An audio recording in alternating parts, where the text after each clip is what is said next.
So, we're looking at the Great Leap Forward. Now, this is largely considered one of Mao's biggest mistakes as the leader of the People's Republic of China. And we're going to talk about why that is. Uh, so, we've looked at the history of China in the 1800s and how the West was able to advance ahead of China. And we looked at um, why China became communist. And we're going to look at that here in just a second. But there's another question for this last part of the unit. What have been the most significant challenges for the People's Republic of China? So we'll take a look at that too. Context, I got to move my head away over here. So we'll look at China real quick from 1900 to 1949, and then we'll just briefly look at the Soviet-style communism that Mao borrowed from the Russians. And then we'll move forward with what Mao did that was unique to him, and we will mention the source for today. Why did China become communist? There are no easy answers or simple answers. There's no one right answer here either.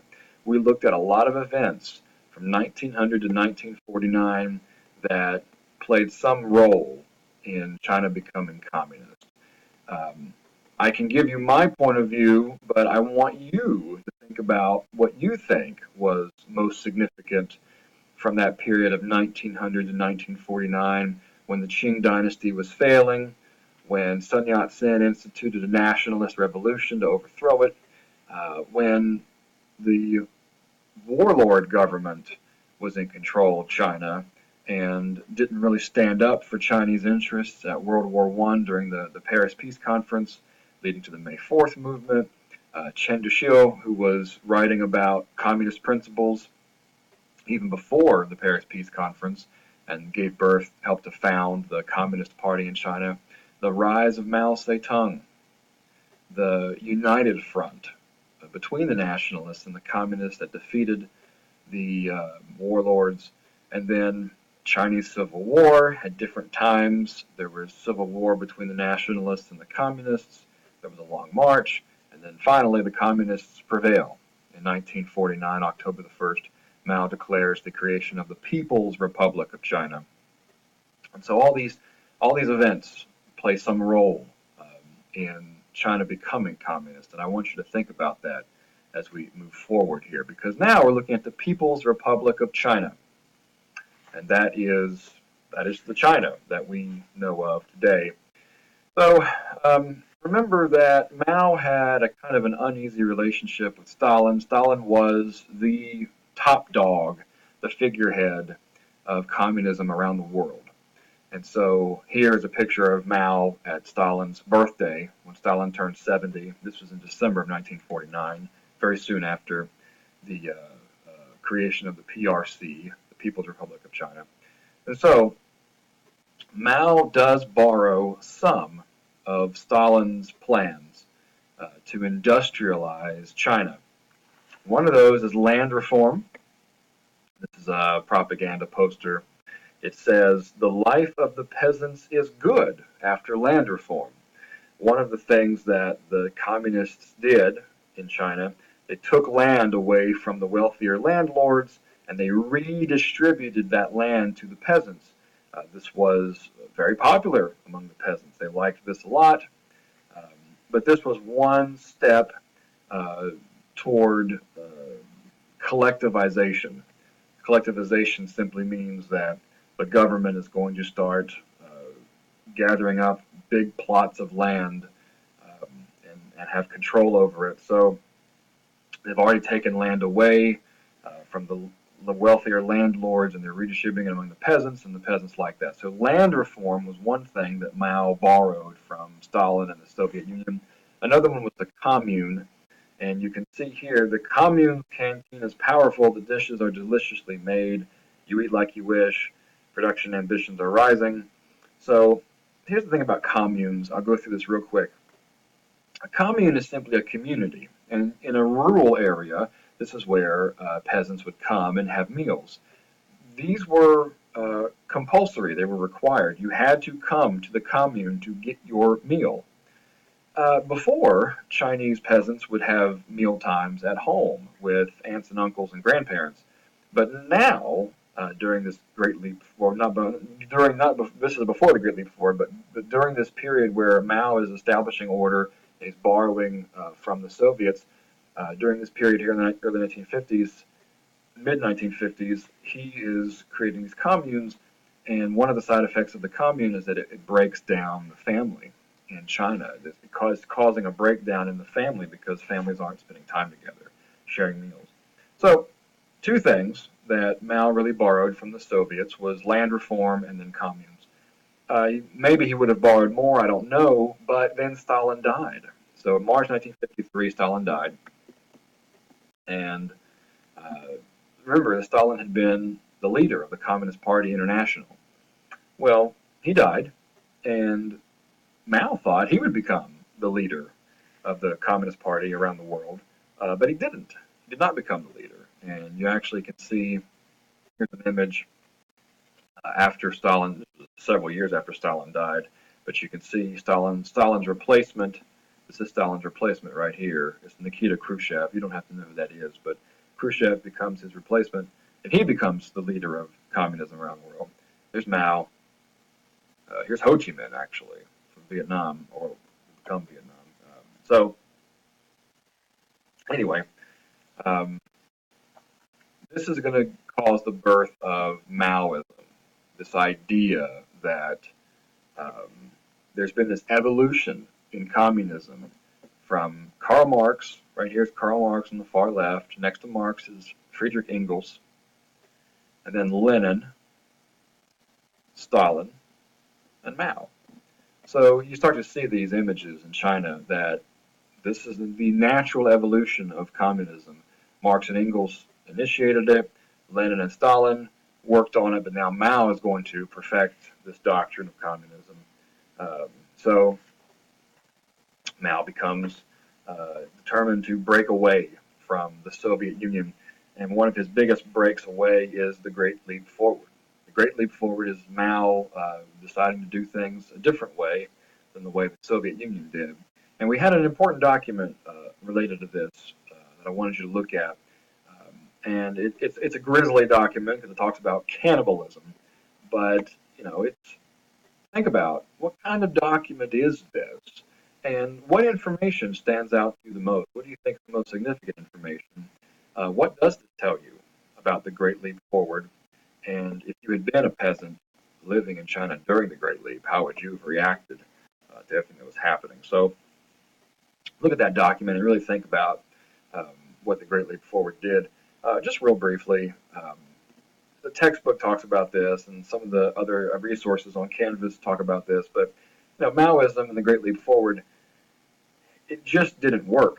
And even today, people in China will tell you that this is one of the mistakes that Mao made, was the Great Leap Forward. This is an image here of backyard furnaces where people were supposed to be making steel. Here's another image, close-up image, people making steel in their backyards. I don't have a clue how to make steel. Most people without that specialized knowledge would have no idea how to make steel, and the people making steel in their backyards made really bad steel. It wasn't even helpful. And one of the other problems here was that in order to make the steel, these peasants would melt down important and valuable farm tools to melt down metals and then create steel. And so it just was a bad idea to do this at all. And another thing that this is a communist country, so one other thing is that everybody has to contribute in some way. Some people are making steel, some people are harvesting grains because they're farmers. Well, a lot of the local communities would exaggerate how much grain they were producing. Well, when they exaggerated how much they were producing, the communist government was taking up all this, a percentage of all this grain, and it was redistributing it and giving it to different places. But because these local areas were often exaggerating how much they made, sometimes the Communist Party government was taking up all of the grain because they didn't realize that the people were exaggerating. They had no grain left. This is an image here. It says, "Brave the wind and the waves. Everything has remarkable abilities." And so the reporting of grain quotas was wildly inflated. Um, just to give you an example, in 1958, it was reported that the amount of grain was 375 million tons. It was probably not 375 million tons. It was probably closer to 215 million tons, which is a huge difference. Um, and so that didn't help at all with starvation and hunger. I have some statistics here I'll show you real quick. I'm in my head again. You can see all this better. This is during the Great Leap Forward. The Great Leap Forward begins in 1958. It really kicks in 1959. So you can see how the Chinese population grows. It just keeps growing.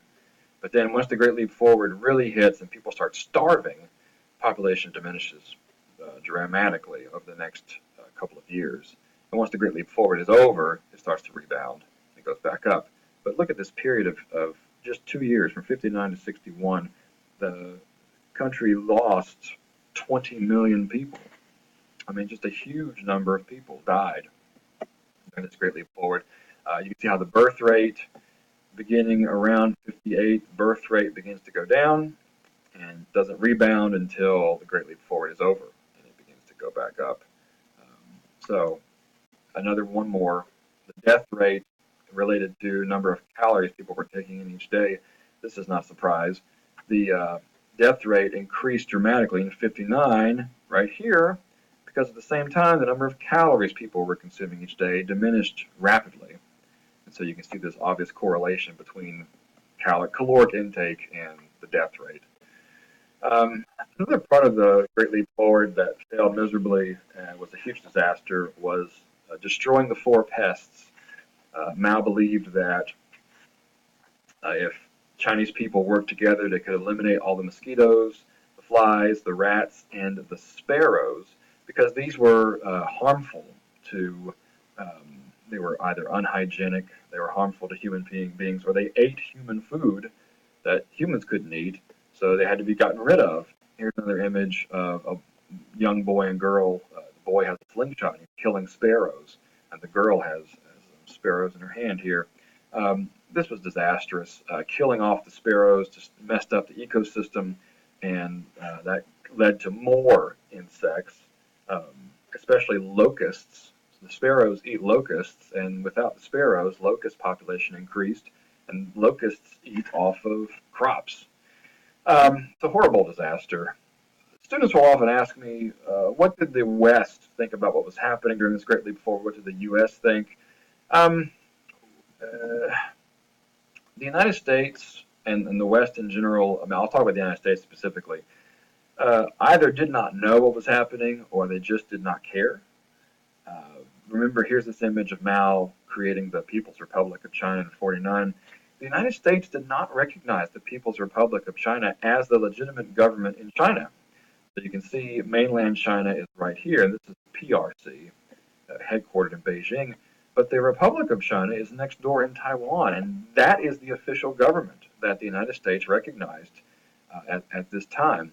Also, we'll talk about this later, but the United States had just waged war in Korea, North and South Korea right here, and so the People's Republic of China aided North Korea. The United States was aiding South Korea, so the United States was not interested in helping the Chinese. They'd already waged war with them. They preferred to deal with the Republic of China, and so that's a sad answer. The United States and much of the West did not really know what was happening, and they didn't really care because they didn't like the People's Republic of China. This had a huge impact on Mao. After the Great Leap Forward, he had to take a step back as chairman of the government, and he does not reemerge until the 1960s, 1966, when he institutes what's called the Great Proletarian Cultural Revolution, or just the Cultural Revolution, that takes place over a span of 10 years, which is also considered one of Mao's bigger mistakes in Chinese history. Read the documents, please, and if you haven't seen that video, I think it's really helpful. That's all I've got, ladies and gentlemen, so have a good day.